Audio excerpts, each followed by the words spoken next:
Hello students. अब हम लोग का जो टॉपिक चल रहा है वो एंडिंग पे आ चुका है।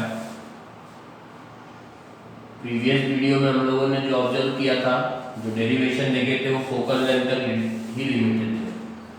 अभी उसको हम लोग थोड़ा आगे बढ़ाना चाह रहे हैं। आगे बढ़ाने का सेंस ये हुआ कि पावर ऑफ लेंस और power of combination of lenses, इस पे हम लोग बात करेंगे पावर। ठीक है, पावर का एक सिंपल सा फॉर्मेट होता है P is equal to 1/f, और f जो होना चाहिए it should be always in the form of metre. That means reciprocal of focal length of a lens is known as the power. किसी भी focal length को अगर आप reciprocal में लेके जाते हो तो उसको ही हम लोग कन्वर्ट कर देते हैं किस फॉर्मेट में, इन the form of power. But compulsory ये है कि जो फोकल लेंथ है वो हमेशा की हमेशा किसमें होनी चाहिए, in the form of metre. That means centimetre में अगर है और उसको आप कन्वर्ट करना चाह रहे हो तो उससे पावर की वैल्यू आपको नहीं मिलेगी। ठीक है, उसको आप कंपलसरी कन्वर्ट इसमें करोगे। इसकी यूनिट की बात अगर आप करते हो, यूनिट ऑफ पावर, तो ये होगी डायोप्टर। कैपिटल डी से इसको हम लोग रिप्रेजेंट करते हैं और it should be in the form of dioptre, unit of power. ठीक है, ये तो एक सीधा सा फॉर्मेट है। मींस डेफिनेशन को यहाँ से पूछता है तो डेफिनेशन के लिए आप क्या काम करोगे, power of reciprocal of focal length is known as the power and it should be always in the form of metre. अगर फोकल लेंथ मीटर के फॉर्म में है तो ही आप उसको कन्वर्ट कर सकते हो। Power of combination of lenses, इसके आगे का पार्ट है power of combination of lenses. मतलब क्या होगा कि मोर देन वन लेंस होगा और उसको आप रिप्रेजेंट करना चाहोगे किसके फॉर्म में, कॉम्बिनेशन ऑफ लेंसेज के फॉर्म में। आपके पास एक लेंस यहाँ पे रखा हुआ है, सेकेंड लेंस, थर्ड लेंस, ऐसे बहुत सारे लेंसेज रखे हुए हैं और इनके कॉम्बिनेशन के पावर की मैं बात करूं, focal length f1, f2, f3, f4। Power अगर आप देखोगे, पावर ऑफ द सिस्टम, तो P of system is equal to P1 plus P2 plus P3 plus P4 up to the P। That means P of the system summation of I is equal to 1 to n Pi। इसमें एक problem ये आती है कि मैंने केवल और केवल कॉन्वेक्स लेंस रखे हैं। अगर वो कॉन्वेक्स लेंस की बजाय कॉन्केव लेंस भी हम लोग यूज करें तो भी समेशन करना है। समेशन करना है दैट मींस कॉन्केव लेंस की फोकल लेंथ जो होती है हमारे पास वो नेगेटिव के फॉर्म में होती है। अगर वो नेगेटिव के फॉर्म में है और ये पॉजिटिव के फॉर्म में होगी कॉन्वेक्स की, दोनों को अगर आप कंबाइन करते हो तो power of the system minus होके आएगा, power of the system minus होके आएगा। दैट मींस मैंने यहाँ पे अगर आपको एक कॉन्वेक्स लेंस दे दिया जिसकी फोकल लेंथ है 10 सेंटीमीटर और सपोज दैट कि एक आपके पास कॉन्केव लेंस है जिसकी फोकल लेंथ है -15 सेंटीमीटर। फोकल लेंथ में डायोमीटर की बात कर रहा हूँ तो मैं पहले डायरेक्ट देता हूँ आपको पावर।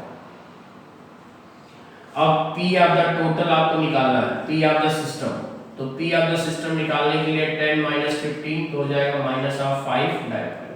दैट मींस कि जो जैसा है उसी के फॉर्मेट में उसको समेशन करना है। आपको ज्यादा दिमाग उसको लगाना ही नहीं, समेशन का फॉर्मेट आप लेके चलोगे तो चीजें ऑटोमेटिकली आपको सही दिखेगी। ठीक है, ये तो बात हो गई पावर। अब इसमें अगर आप आगे बढ़ते हो तो फोकल लेंथ का भी कॉम्बिनेशन हम लोग निकाल सकते हैं। कई सारे लेंस है उनका अगर कॉम्बिनेशन ऑफ फोकल लेंथ निकालना है तो 1/f of system is equal to 1/f1 plus 1/f2 plus 1/f3 plus 1/f4। ठीक है, ऐसे ही आप चेंज करना चाहते हो, मैग्निफिकेशन ऑफ द सिस्टम निकालना चाहते हो तो ये हो जाएगा आपके पास m1 into m2 into m3 into m4 up to the mm।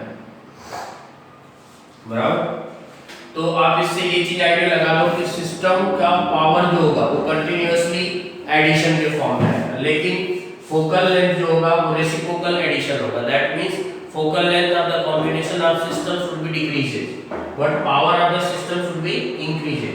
और बात करें m of the system, that means इसमें मल्टीप्लिकेशन का सिंबल आ रहा है, that means सभी मैग्निफिकेशन जो होंगे वो मल्टीप्लाई होके आएंगे, ठीक है। तो ये तो बात हो गई हमारी पावर की, और पावर निकालने की कई जगह आपको रिक्वायरमेंट पड़ेगी क्योंकि फोकल लेंथ दिया होगा, हो सकता है पावर दिया हो, फोकल लेंथ निकालना तो भी आप निकाल सकते हो, और रिवर्स करना चाहते हो तो रिवर्स भी कर सकते हो, ठीक है।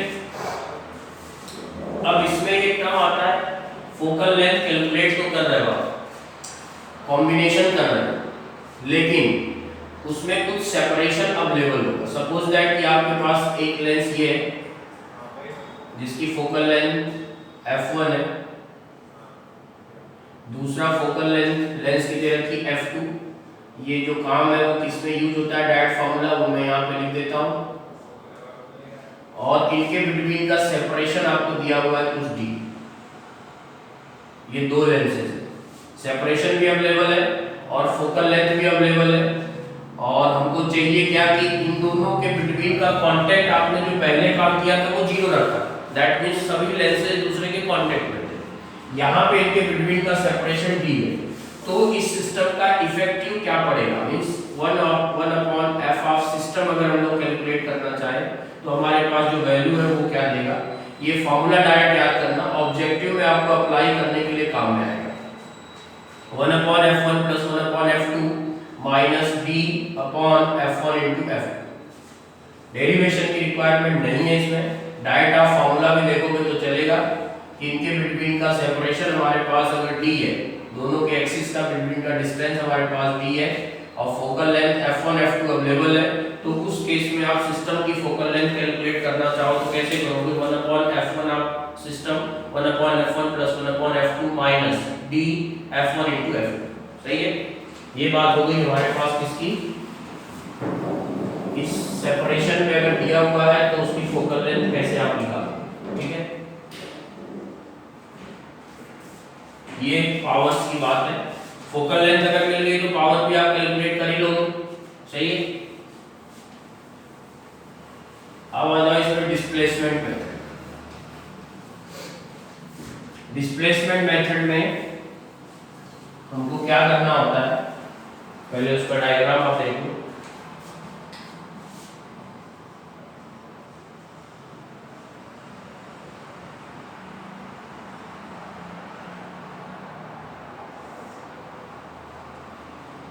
सही,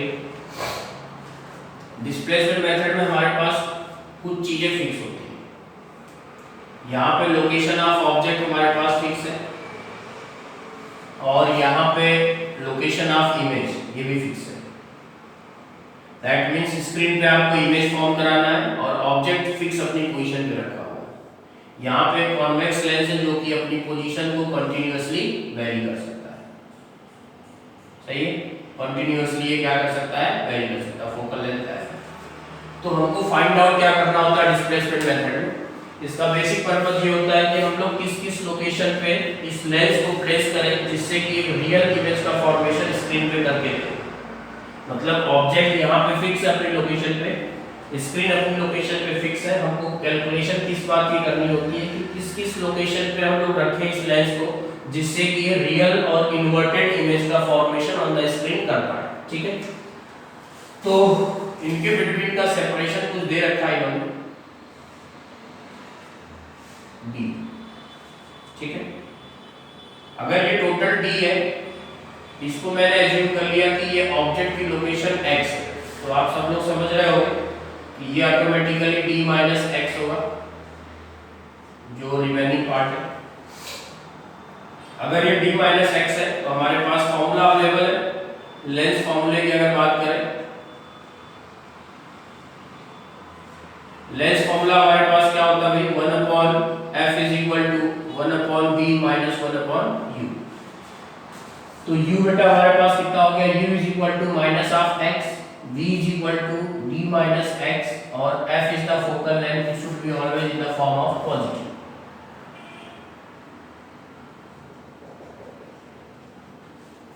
अब फॉर्मूले में वैल्यू आप प्लेस कर दो, तो 1/f = 1/b that means d minus X minus 1 upon X with negative sign.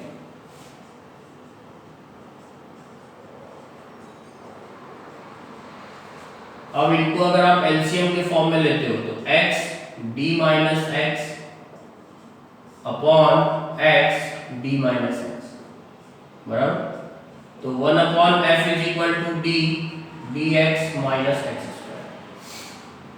Cross multiply आप करोगे तो x square plus dx is equal to f into D. तो ये हो गया आपके पास x square minus dx, minus का मल्टीप्लाई कर रहा हूँ पूरे में, इसको इधर लाओगे तो माइनस, फिर माइनस मल्टीप्लाई करोगे तो प्लस। अब आपको दिख रहा होगा कि ये क्वाड्रेटिक इक्वेशन का एक फॉर्म बन गया।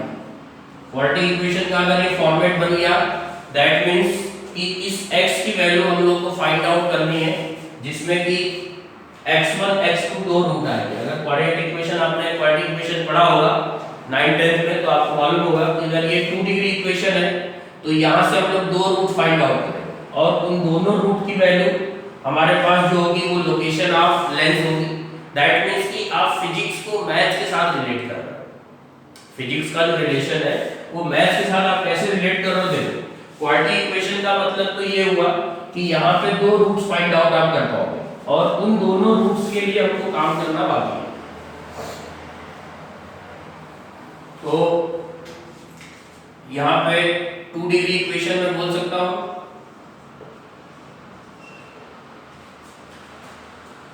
2 डिग्री इक्वेशन हमारे पास अवेलेबल होगी X square minus D X plus D F is equal to 0। सही। अब मैथ्स और फिजिक्स का इसका रिलेशन क्या है कि यहाँ पे अगर 2 डिग्री इक्वेशन है तो यहाँ पे दो रूट फाइंड आउट आप करोगे। x1 and x2 are two roots.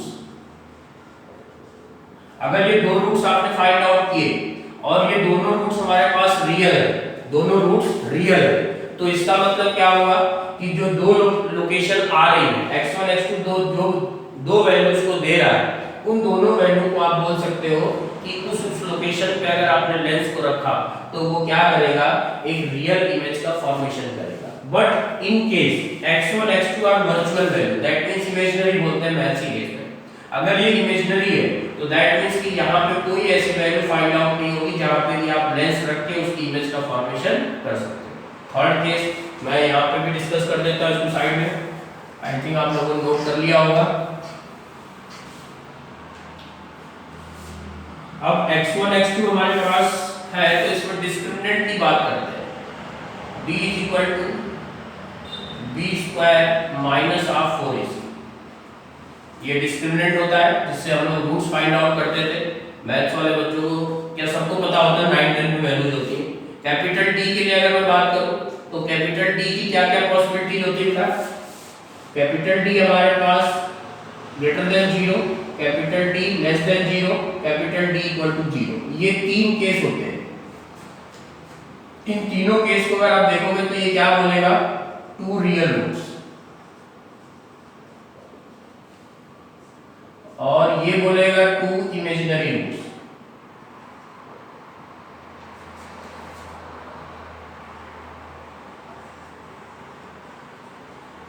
और ये बोलेगा ओनली वन रूट्स।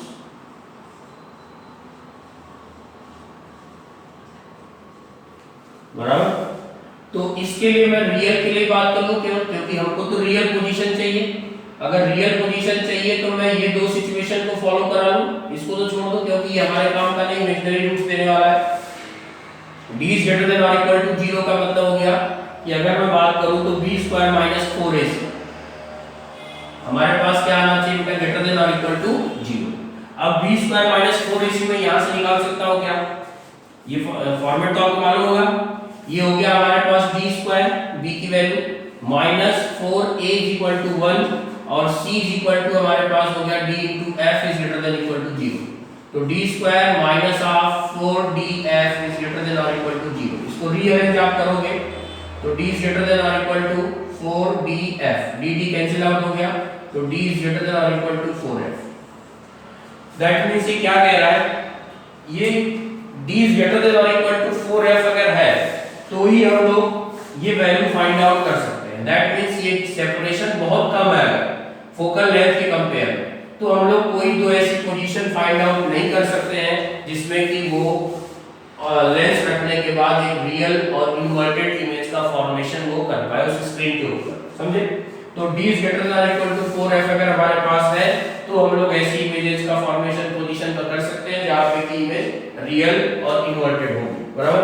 इसी पूरे प्रोसेस को बोलते हैं डिस्प्लेसमेंट मेथड। मतलब लेंस को आप डिस्प्लेस करके दो लोकेशन आप बताना चाहते हो कि इस लोकेशन पे अगर आपने लेंस को रखा तो ये इमेज का फॉर्मेशन करेगा, वो भी स्क्रीन के ऊपर, ठीक है।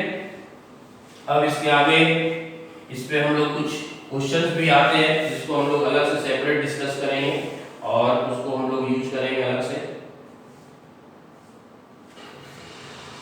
बराबर। कोई दिक्कत हो तो अलग से बात कर लेना, आपके पास कहीं ना कहीं कांटेक्ट नंबर अवेलेबल होंगे। अब इसी में एक इंपॉर्टेंट पार्ट होता है silvering of lenses. Silvering of lens basically क्या है कि वो मिरर और लेंस का कॉम्बिनेशन होता है। मिरर और लेंस का जो कॉम्बिनेशन होता है उसको हम लोग बोलते हैं सिल्वरिंग ऑफ लेंसेज। मतलब क्या होगा, ये आपके पास कोई कॉन्वेक्स लेंस दिया हुआ है और बैक साइड में आपने सिल्वरिंग कर दिया, ठीक है। फ्रंट पे आपने यहाँ कहीं ऑब्जेक्ट रख दिया, बराबर। फ्रंट पे आप ऑब्जेक्ट रखोगे, इसका रेडियस ऑफ कर्वेचर आपके पास अवेलेबल है कुछ r1 या r2, इक्वी कॉन्वेक्स लेंस था, उसको आपने सिल्वर कर दिया। अब पूछेगा क्या इसमें, इसका कहना ये होता है कि find the position of final image form by the system. System मतलब क्यों बोला, क्योंकि इसमें एक लेंस हो गया और मिरर भी हो गया। बैक साइड पे आपने सिल्वरिंग किया तो फाइनल रेज यहाँ पे ट्रांसमिट होकर बैक साइड में नहीं आएगी।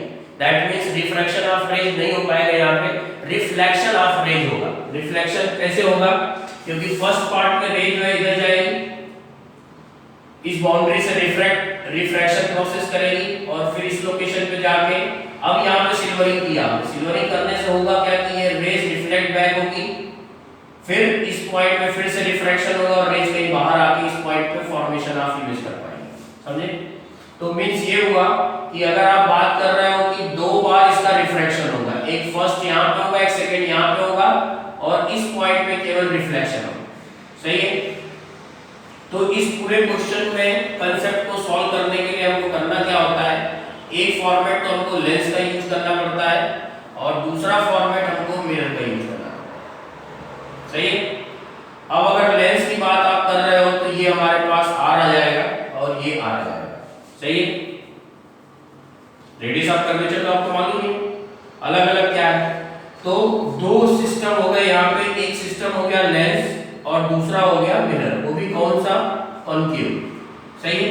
इन दोनों की इंडिविजुअल अगर मैं फोकल लेंथ फाइंड आउट कर लेता हूँ, हमारा टारगेट इसमें यही होता है कि सिस्टम की फोकल लेंथ फाइंड आउट करें।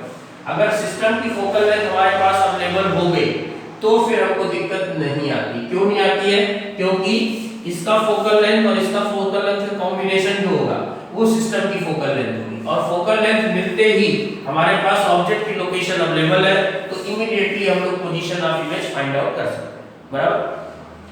तो यहाँ पे आप देख लो एक बार, मुझे निकालना है सिस्टम की फोकल लेंथ, तो मैं क्या कर रहा हूँ 1/f of system is equal to 1/f of l, that means what, focal length of the lens, plus 1/f of m plus 1/f of l। दो बार क्यों लिखा, क्योंकि 2 टाइम्स यहाँ पे रिफ्रैक्शन हो रहा है और 1 टाइम केवल रिफ्लेक्शन हो रहा है। तो 1/f of system is equal to 2 of f/l plus 1/f of m, बराबर।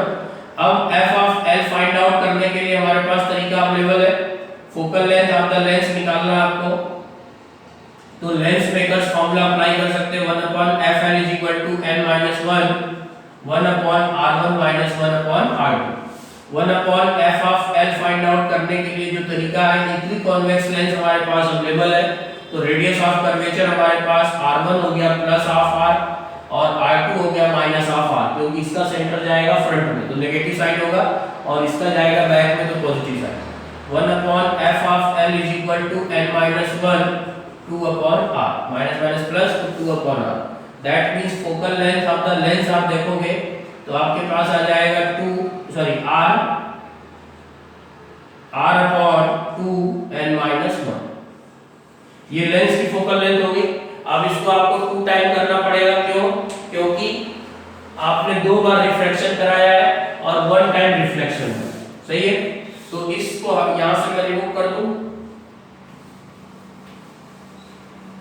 सिल्वरिंग का मतलब समझ में आया? There is a combination of lens and spherical mirror. Spherical mirror में मे भी कभी कॉन्केव मिरर हो सकता है, कभी कॉन्वेक्स मिरर हो सकता है, वो डिपेंड करता है कि किस सरफेस पे आपने सिल्वरिंग करी है, ठीक है। अब 1 अपॉन एफ ऑफ मिरर आपको फाइंड आउट करना है, तो क्या करोगे बेटा? F of the mirror find out करने के लिए 1 अपॉन एफ क्यों लिखेंगे? डायरेक्ट एफएम लिख सकते हैं ना, तो डायरेक्ट मैं लिख सकता हूं r/2। ये डायरेक्ट फार्मूला है इसका और डेरिवेशन भी है। आप देखोगे तो वीडियो लेक्चर 2 में इसका डेरिवेशन दिया है मैंने, जो स्फेरिकल वाला, ठीक है। f is equal to r/2। तो हमारे पास दोनों की फोकल लेंथ अवेलेबल हो गई क्या भाइयों? दोनों की फोकल लेंथ अवेलेबल हो गई। दोनों की अगर फोकल लेंथ आ गई तो दैट मींस मैं बोल सकता हूं कि 1 upon f of system is equal to 2fl। fl में हमारे पास क्या हो जाएगा? r upon 2 n minus 1 plus 1 upon fm, तो 2 अपॉन r। देखो सही है क्या? अब इसको जैसे भी सॉल्व करना होगा, न्यूमेरिकल वैल्यूज होगी तो हम लोग सॉल्व आउट कर सकते हैं। इसी में कई बार रिक्वायरमेंट हो जाती है पावर ऑफ सिस्टम। हाँ, इसमें एक चीज हो, पावर की बात करेंगे। f ऑफ सिस्टम कुछ अपनी सर्टेन वैल्यू लेके आएगा, f ऑफ द सिस्टम अपनी कुछ सर्टेन वैल्यू लेके आएगा, फिर फाइनल जो भी रिजल्ट आएगा उसमें इस केस के लिए आपको नेगेटिव साइन अप्लाई करना पड़ेगा। क्यों मैं बता रहा हूं उसका रीजन आपको, एक minute. 2n-1 plus 2 upon r। Negative sign apply करने का रीजन क्या है कि पूरा का पूरा सिस्टम किस मिरर की तरह बिहेव कर रहा है। It should be behave as like the concave mirror. तो यहां पे मैं साइड में लिख भी देता हूं, system should be behaves as like concave mirror। concave mirror इसलिए हम लोग नेगेटिव साइन यहाँ पे लगा रहे हैं। अगर ये कॉन्वेक्स मिरर की तरह बिहेव करता तो हम पॉजिटिव लगाते। दैट मींस कि फाइनल सिस्टम पे देख रहे हो आप क्या चेंजेस कर रहे हैं, फाइनल सिस्टम, बराबर। तो ये हो गया हमारे पास कोई ऐसा फॉर्मेट जिसमें कि हम लोग किस तरीके से कैलकुलेट करेंगे। इस पे मैं एक न्यूमेरिकल भी दे देता हूं आपको, जिससे कि आपको आइडिया लग जाए कि हाँ मैं यूज कैसे कर रहा हूं। उसमें थोड़ा सा मैं चेंज करता हूं। इसी के एग्जांपल में प्लेनो कॉन्वेक्स लेंस ले लेते हैं। प्लेनो कॉन्वेक्स लेंस लिया हम लोगों ने और बैक साइड में सिल्वरिंग कर, क्योंकि सेम कराने का मतलब नहीं। यहाँ पर रेडियस ऑफ कर्वेचर आपके पास है कुछ 10 सेंटीमीटर और ऑब्जेक्ट की लोकेशन जो हमारे पास अवेलेबल है u इज इक्वल टू कुछ रखा इन्होंने 25 सेंटीमीटर। सिल्वरिंग का पार्ट हो गया ये। फाइंड आउट क्या करना हम लोगों को? Find the final position of image.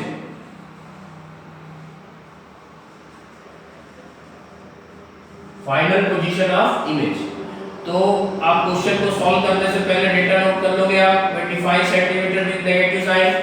Radius of curvature क्या हो गया हमारे पास? प्लस या माइनस 1 हो जाएगा हमारे पास। r1 is equal to infinity क्योंकि स्ट्रेट लाइन है, और r2 इज इक्वल टू बात करोगे तो नेगेटिव ऑफ 10 सेंटीमीटर क्योंकि इसका सेंटर ऑफ कर्वेचर बाहर साइड है, ठीक है। अब इसमें हम लोग को चाहिए क्या बेटा? 1 अपॉन एफ ऑफ सिस्टम चाहिए। 1 अपॉन एफ ऑफ सिस्टम के लिए 1 upon FL plus 1 upon FM plus 1 upon of FL.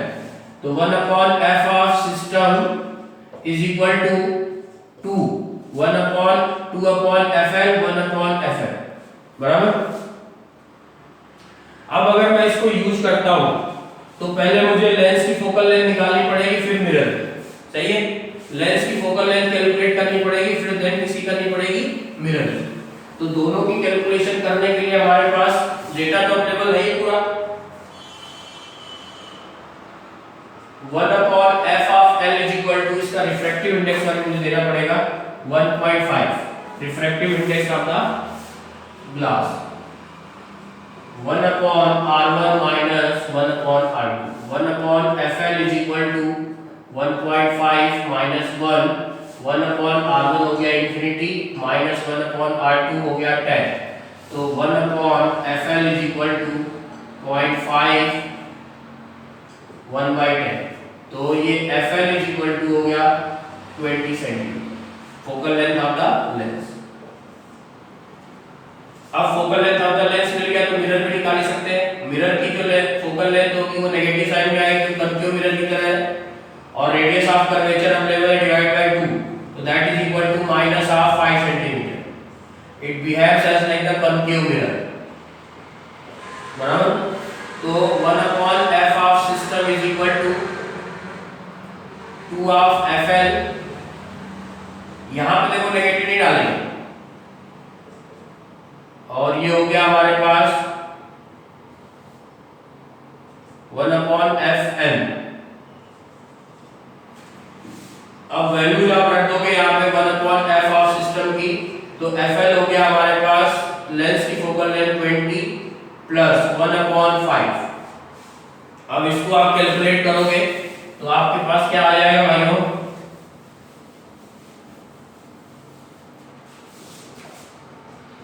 1 upon f of system is equal to LCM ले ले तो 1 by 10 plus 1 by 5 तो 1 upon f of system is equal to LCM हो गया 10 1 plus 2 तो 1 upon f of system is equal to 3 by 10 तो 1 upon f of system is equal to 10 by 3 that means 3.33 centimetre. अब देखो यहाँ पे plus value दिया तो अब क्या करना है मेन इंपॉर्टेंट पार्ट यही पे है। इंपॉर्टेंट पार्ट ये है मतलब क्या बोलूं ये कि सिस्टम किसकी तरह बिहेव करेगा। System behave as like concave mirror so that system की फोकल लेंथ में आप क्या काम करोगे बेटा नेगेटिव साइन लगा दोगे 3.33 सेंटीमीटर बराबर 3.33 सेंटीमीटर। अब सिस्टम की फोकल लेंथ मिल गई तो अब क्या करना पड़ेगा भाइयों। अब अगर सिस्टम की फोकल लेंथ हमारे पास अवेलेबल होगी तो आप मिरर फार्मूला लगा सकते हो। अब मिरर फार्मूला बोलोगे क्यों लगा रहे हैं यहाँ पे हम लोग मिरर फार्मूला अप्लाई करेंगे। मिरर फार्मूला क्यों लगाएंगे क्योंकि system behaves as like the concave mirror. यहाँ पे ध्यान से देखो एक वर्ड लिखा हुआ है as like the concave mirror. अगर वो कॉन्केव मिरर की तरह बिहेव करेगा तो दैट मींस हमको मिरर का ही फार्मूला लगाना पड़ेगा 1 upon f of system is equal to 1 upon v plus 1 upon u। तो ये आ गया minus of 10 by 3 1 upon v हम लोगों को फाइंड आउट करना है। u हमारे पास दे रखा था माइनस ऑफ 25 सेंटीमीटर तो ये हो गया आपके पास 3 upon 10 1 upon v minus minus plus 25 तो 1 upon v is equal to इसको रीअरेंज किया आपने 3 बाई 10 माइनस 1 बाई 25 बराबर। अब एलसीएम आप ले लोगे तो क्या मिल जाएगा आपको 50। इसे 5 से मल्टीप्लाई करोगे तो 15 और ये हो गया हमारे पास 2 से मल्टीप्लाई किया तो 2 तो ये हो गया आपके पास minus of 17 upon 50 that means v is equal to minus of 50 by 17 centimetre. Negative sign का मतलब क्या हुआ image form by the system should be in front negative sign means आपको बताना कि फ्रंट में इमेज का फॉर्मेशन होगा। अगर ये पॉजिटिव आता तो behind the mirror system image का फॉर्मेशन होगा। बात समझ में आ गई। तो दैट मींस कि ये पार्ट था हमारे पास सिल्वरिंग का जिसको हम लोगों ने यूज किया। सिल्वरिंग में हमेशा ध्यान देना कि आपको यही काम करना होगा। सिल्वरिंग आप किसी की भी कर सकते हो कोई दिक्कत नहीं है। आपने देखा यहाँ प्लेनो कॉन्वेक्स का हुआ हो सकता है कॉन्केव लेंस का कर दूं मैं यहाँ पे। तो बस आपको ये देखना है कि सिस्टम कैसा बिहेव कर रहा है किसके फोकल लेंथ की तरह सिस्टम बिहेव कर रहा है बराबर। तो ये बात हो गई सिल्वरिंग की। पावर ऑफ लेंस हो गया डिस्प्लेसमेंट मेथड हो गया और फिर हो गया हमारे पास सिल्वरिंग। ठीक है अब नेक्स्ट वीडियो के लिए आप वेट करो तब आपको मिलेगा। Okay thank you. वाई।